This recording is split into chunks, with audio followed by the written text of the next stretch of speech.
జై గురుదేవ్. ఓం శ్రీ సాయిరామ్. అనంత ప్రేమ స్వరూపులారా, ప్రతి వ్యక్తి జీవితం ఒక అనంతమైన పుస్తకం. ప్రతి వ్యక్తి జీవితం అనంతమైనటువంటి పుస్తకం. మరి సమాజం అది అనంతమైనటువంటి గ్రంథాలయం. గ్రంథాలయంలో అనూహ్యమైన సంఖ్యలో పుస్తకాలు ఉంటాయి. సమాచారం టన్నుల కొద్దీ అక్కడ భద్రపరచబడి ఉంటుంది. ఆ సమాచారం అంతా కూడా వారి వారి వ్యక్తిగత జీవిత అనుభవాల సమాహారం. ఎప్పుడైతే సమాచారం ఒక పుస్తకంలో భద్రపరచబడిందో, నీ అంతరంగ సంస్కారాల స్వభావాన్ని బట్టి అటువంటి పుస్తకాన్ని ఎన్నుకున్నావో, నీ అంతరంగ సమాచారం, పుస్తక సమాచారం రెండు కూడా సమన్వయం అవుతాయి. నీ అంతరంగంలో సంస్కారాలు ఒక రకంగా ఉండి, నువ్వు చదివేటటువంటి పుస్తకంలో సమాచారం మరొక రకంగా ఉంటే రెండు టాలీ కావుగా. ఆలోచించండి, రెండు టాలీ కావు. టాలీ కాకపోతే ఆ సమాచారాన్ని నువ్వు చదువుతావు కానీ అది లోపలకు ప్రవేశించదు. లోపల అటువంటి సంస్కారాలు ఉంటేనే అది లోపలకు ప్రవేశిస్తుంది. కాబట్టి నువ్వేం చేయాలి? అంతరంగాన్ని శుద్ధి చేసుకుంటూ ఉండాలి. బాహ్య ప్రపంచాన్ని శుద్ధి చేయటం కాదు. నేను మరొక విషయం చెప్తున్నాను. ఎవరి అంతరంగమైన శుద్ధి కావాలంటే సత్యదర్శనం గావించుకున్న వ్యక్తుల యొక్క జీవిత అనుభవం ఉండాలి. భూమండలం మొత్తంలో సత్యదర్శనం గావించుకున్నటువంటి వ్యక్తులు ఎవరనుకున్నారు? ఋషులు. వాళ్ళు అందించేటటువంటి సమాచారం ఏమిటనుకున్నారు? పరిపూర్ణ అద్వైత బ్రహ్మ జ్ఞానం. అంటే జ్ఞానాన్ని కరిగించేటటువంటి జీవిత అనుభవంతో కూడినటువంటి సమాచారం వాళ్ళ దగ్గర ఉంది. అది ఉపనిషత్తులలో భద్రపరచబడింది. ఇప్పుడు నేను కీలకమైనటువంటి అంశం చెప్తున్నాను. ఆధ్యాత్మిక మార్గానికి మూల ప్రమాణాలు వేదాలు, ఉపనిషత్తులు. అంటే ఉపనిషత్తులు వేదాలలో ఒక భాగమే. ఆ ఉపనిషత్తుల సమాచారం అంతా కూడా ఋషుల యొక్క స్వయం అనుభవం. ఆ సమాచారాన్ని సేకరించేటట్లయితే నీ అంతరంగ సమాచారం అంతా కరిగిపోతుంది. ఇప్పుడు ఆలోచించుకోండి. నీ అంతరంగంలో సంస్కారాలు ఉన్నాయి. వాటిని బట్టే జీవితం కొనసాగుతుంది.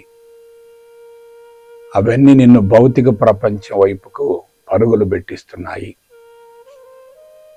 నువ్వు మానసికంగా అలసిపోతున్నావు, శారీరకంగా రుగ్మతల పాలవుతున్నావు. అటువంటి విషవలయం నుండి నువ్వు బయటపడాలంటే నీకు తప్పనిసరిగా అనుభవాన్ని పొందినటువంటి వ్యక్తుల యొక్క సమాచారం ఉండాలి. అలా అనుభవాన్ని పొందినటువంటి వ్యక్తులు ఎవరంటే ఋషులు. ఋషులు సత్యదర్శనం గావించుకున్నారు. సత్యం అంటే అది భగవంతునికి సంబంధించినటువంటి సమాచారం.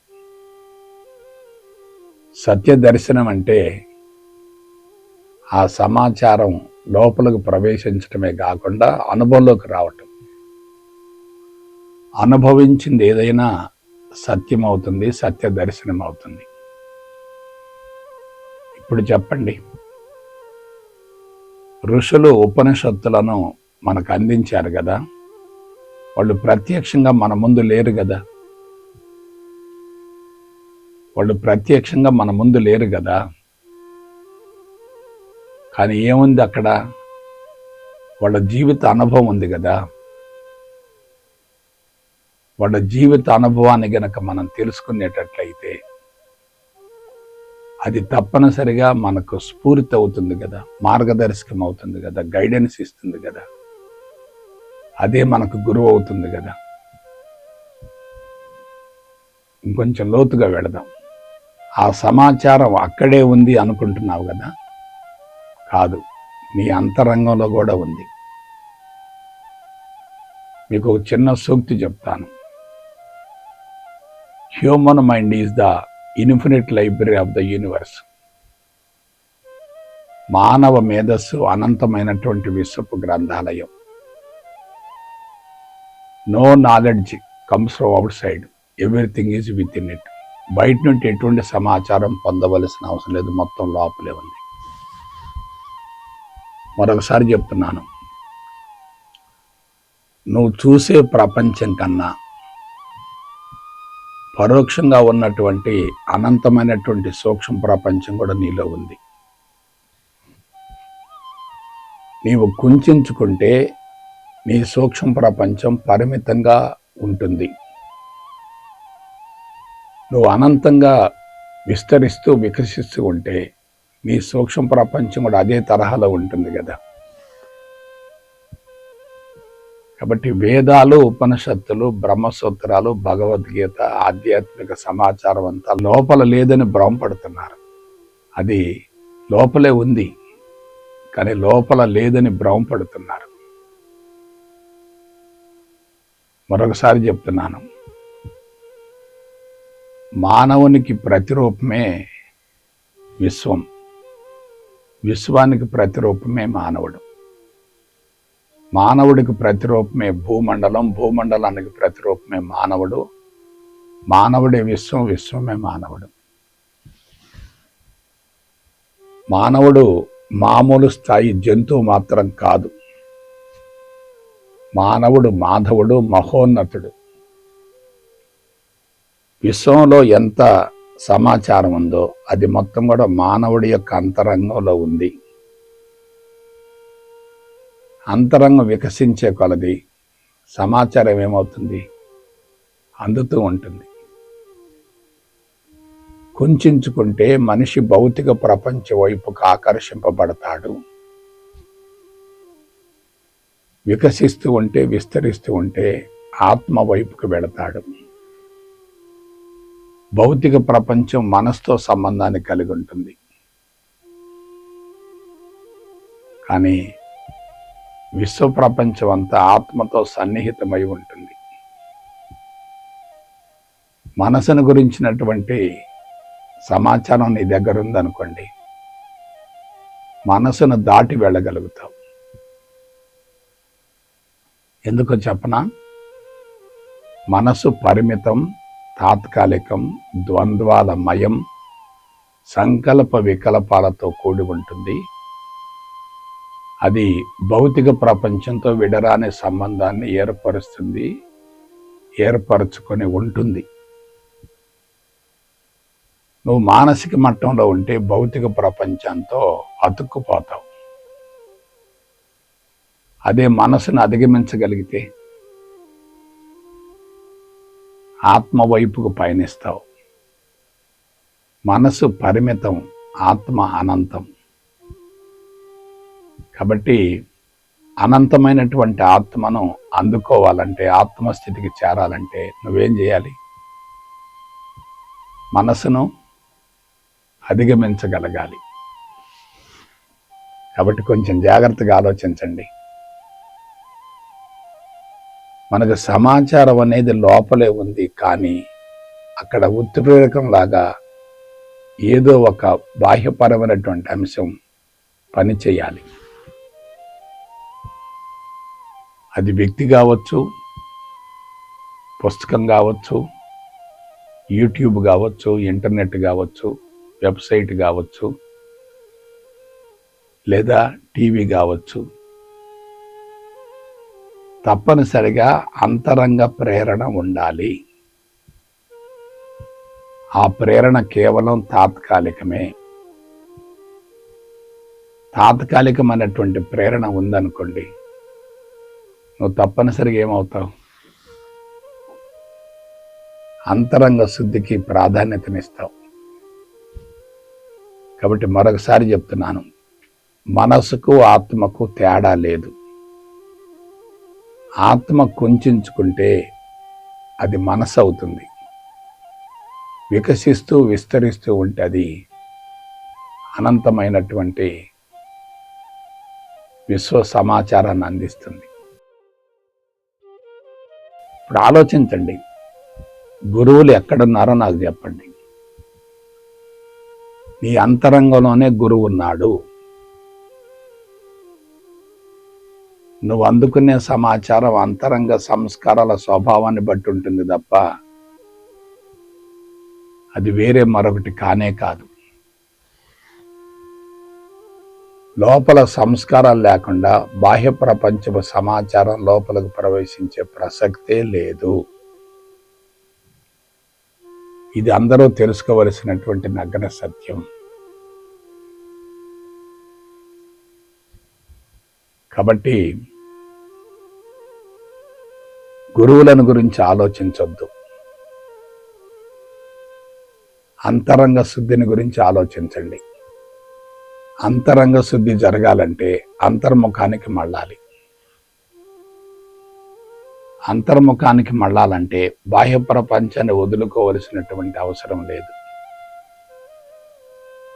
బాహ్య ప్రపంచంలో ఉంటూనే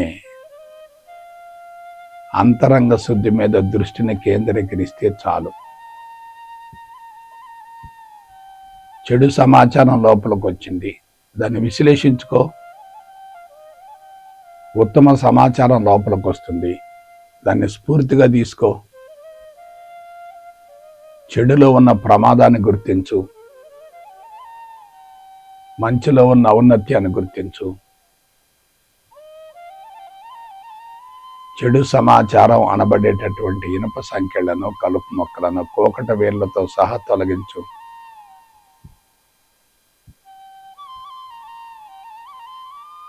ఎప్పుడైతే చెడు సమాచారం, చెడు సంస్కారాలు, ఇనుప సంఖ్యలు, కలుపు మొక్కలు కోకట వేర్లతో సహా తొలగిపోతాయి, అక్కడ మిగిలేది ఏమిటి? ఉత్తమ సమాచారమే కదా. కాబట్టి నువ్వు మౌనానికి వెళ్ళే కొలది అంతరంగ సమాచారం లావాలాగా ఉప్పొంగుతుంది. అలా కాకుండా గురువుల చుట్టూ, సంస్థల చుట్టూ విపరీతంగా తిరుగుతూ పుస్తక పరిజ్ఞానాన్ని లోపలికి నింపుకుంటూ ఉన్నాం అనుకోండి, అది బయట నుంచి లోపలికి ప్రవేశించడమే తప్ప లోపల నుంచి బయటకు వచ్చేది కాదు కదా. అంతరాత్మ ద్వారా, అంతర్వాణి ద్వారా వచ్చేది కాదు కదా. ఇప్పుడు చెప్పండి, మనిషి ఎక్కడ దెబ్బతింటున్నాడు? మనిషి ఏ విధంగా నష్టపోతున్నాడు? ఆధ్యాత్మిక మార్గం అనేది ప్రత్యేకంగా లేదు. చెడు భగవంతుడే, మంచి భగవంతుడే, మనసు భగవంతుడే. ఆ మనసు ద్వారా ఉత్పన్నమైనటువంటి భౌతిక ప్రపంచం కూడా భగవంతుడే కదా. ఎప్పుడైతే నేను భగవంతుడను అనేటటువంటి అంశం అనుభవంలోకి వస్తుందో తదనుగుణంగా బాహ్య ప్రపంచంలో చర్యలు జరుగుతాయి కదా. బాహ్య ప్రపంచం అంతా భగవంతునికి ప్రతిరూపంగా గోచరిస్తుంది కదా. ముందు ఒక విత్తనం వేసుకో, క్రమం తప్పకుండా దాన్ని పోషించు. అది తప్పనిసరిగా మొక్క అవుతుంది, మొక్క తర్వాత వృక్షం అవుతుంది, వృక్షానికి పుష్పాలు వస్తాయి, పుష్పాలు ఫలాలు అవుతాయి కదా. గురువులతో భౌతిక సంబంధాన్ని ఏర్పరచుకుంటే ఏమవుతుంది? అది బాహ్యముఖమే కదా, అంతర్ముఖం కాదు కదా. అదే ప్రపంచపు సంఘటనలను ప్రత్యక్షంగా చూసి, గమనించి, తెలుసుకొని లోపల విశ్లేషించుకుంటే ఏమవుతుంది? అవి కరిగిపోతాయి కదా, బలహీనపడతాయి కదా. ఒక వ్యక్తి నీకు ద్రోహం చేశాడు, అతని మీద కక్ష తీర్చుకోవాలని ఉంది, ఆవేశం పొంగుతూ ఉంది, కట్టలు తెంచుకుంటూ ఉంది. ఆ విషయాన్ని గురించి లోతుగా విశ్లేషించుకోగలిగితే ఆ వ్యక్తి నీకు ద్రోహం చేయటానికి మూల కారణం అతను కాదే, నీ అంతరంగంలో ఉన్న బలహీనతలే కదా. నీ అంతరంగాన్ని బట్టి జీవితం కొనసాగుతున్నప్పుడు నీ బలహీనతలను బట్టి నీకు ద్రోహం జరిగింది కదా. నువ్వు అతన్ని చంపుతావా, నువ్వు సరి చేసుకుంటావా? శత్రువును చంపటం కాదు, శత్రుత్వాన్ని చంపి చాలు. నీ మంచికి చెడుకి, లాభానికి నష్టానికి, విజయానికి అపజయానికి, గెలుపుకు ఓటమికి నీ అంతరంగం అయినప్పుడు బాహ్య ప్రపంచంలో ఉన్నటువంటి వ్యక్తులను గురించి ఎందుకు ఆలోచిస్తున్నావు? కాబట్టి జాగ్రత్తగా విశ్లేషించుకోండి. శాస్త్రయుక్తమైనటువంటి విశ్లేషణ ఉందనుకోండి, అక్కడ అనుమానాలకు, సందేహాలకు, సంకోచాలకు, చిక్కు ప్రశ్నలకు ఎటువంటి అవకాశం ఉండదు కదా. కాబట్టి మనుషులంతా ఎక్కడ దెబ్బతింటున్నారు? భౌతికమైనటువంటి గురువులు కోరుకుంటున్నారు. గురువుతో జీవితాంతం సంబంధాన్ని ఏర్పరచుకునే ప్రయత్నం చేస్తున్నారు, సంస్థలు ఇరుక్కుపోతున్నారు. అక్కడ ఉత్తమమైనటువంటి సమాచారం ఉన్నా నువ్వు సంస్థలు ఇరుక్కుంటే నీ అంతరంగంలో చెడు సంస్కారాలు ఉంటాయి, అది లోపలికి ప్రవేశించదు కదా. నీ లోపల ఉత్తమమైనటువంటి సంస్కారాలు ఉన్నాయి, అక్కడ చెడు సమాచారం అందించబడుతుంది, అది లోపలికి ప్రవేశించదు కదా. ఇవన్నీ సూక్ష్మమైనటువంటి అంశాలు, వీటిని గురించి ఎవరు ఆలోచించటం లేదు. సమస్యల పరిష్కారం కోసం ఆధ్యాత్మిక మార్గాన్ని ఎన్నుకుంటున్నారు, కానీ ఆ మార్గంలో ఉన్నటువంటి శాస్త్రీయతను, సాంకేతికతను గురించి ఎవరు కూడా లోతుగా అధ్యయనం చేయటం లేదు. అందుకే అత్యంత ఉన్నతమైనటువంటి ఋషి సాంప్రదాయం భారతదేశంలో ఉన్నప్పటికీ భారతదేశం సమస్యల తోరణంలోనే బంధించబడి ఉంది కదా. కొంచెం ఆలోచించండి. కాబట్టి ప్రత్యక్షంగా గురువు కన్నా పరోక్షంగా ఉన్నటువంటి మాధ్యమాల ద్వారా కానీ, పుస్తకాల ద్వారా కానీ, సమాచారం ద్వారా కానీ నీ అంతరంగంలో మార్పు సంభవించే అవకాశం ఉంటుంది. ఎప్పుడు నీలో తమో గుణం ఉండకూడదు, రజో గుణం ఉండకూడదు, సత్వగుణం ఉండాలి. తమో గుణం ఉండి, రజో గుణం ఉండి ఎంత కఠోరంగా సాధన చేసినా అది మొత్తం బొడిదల పోసిన పన్నీర్ అవుతుంది. కాబట్టి ఏముండాలి? సత్వగుణం ఉండాలి. నువ్వు మానసిక మట్టపు స్థాయిలో జీవించటం కాదు, బుద్ధి మట్టానికి మళ్ళాలి. బుద్ధి మట్టానికి వెళితే నీకేముంటుంది? విచక్షణ ఉంటుంది, వివేకం ఉంటుంది, విచారణ ఉంటుంది, విశ్లేషణ ఉంటుంది, విఘ్నత కూడా ఉంటుంది కదా. కొంచెం జాగ్రత్తగా ఆలోచించుకోండి. నీ జీవితం నీ చేతిలో ఉంది తప్ప భగవంతుడి చేతిలో లేదే. భగవంతుడు విశ్వం అంతటికీ సృష్టికర్త కావచ్చు, కానీ ఆ భగవంతుడి యొక్క సంస్కారాల ద్వారానే, సంకల్పాల ద్వారానే సృష్టి ఆవిర్భవించింది అనేటటువంటి విషయాన్ని గ్రహించగలగాలి. కాబట్టి గురువు అనేదానికి నిర్వచనం లేదు.